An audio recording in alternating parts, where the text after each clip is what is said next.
ನಮಸ್ಕಾರ. ನಾನು ನಿಮ್ಮ ಶ್ವೇತಾ ಭಟ್. ಮಹಾನಟಿ ಕಾರ್ಯಕ್ರಮದಲ್ಲಿ ನಮಗೊಂದು ಹೊಸ ರೌಂಡ್ ಕೊಟ್ಟಿದ್ದಾರೆ, ಕ್ಯಾರೆಕ್ಟರ್ ಅಬ್ಸರ್ವೇಷನ್ ಅಂತ.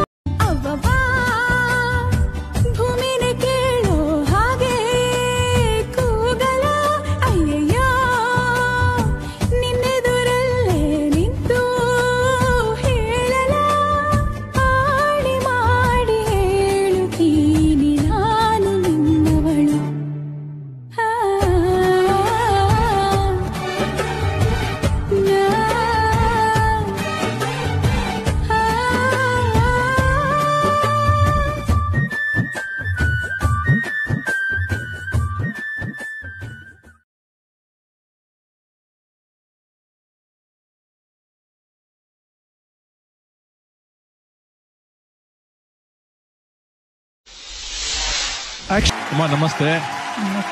ಈ ಆಕ್ಟ್ಗೆ ನಿಮ್ಮ ಕೌಂಟರ್ಸೇ ತುಂಬಾ ಇಂಪಾರ್ಟೆಂಟ್ ಇದ್ದು. ನೀವು ಕೌಂಟರ್ಸ್ ಕರೆಕ್ಟಾಗಿ ಕೊಟ್ಟಿಲ್ಲ ಅಂತಂದ್ರೆ ಅವ್ರ ಡೈಲಾಗ್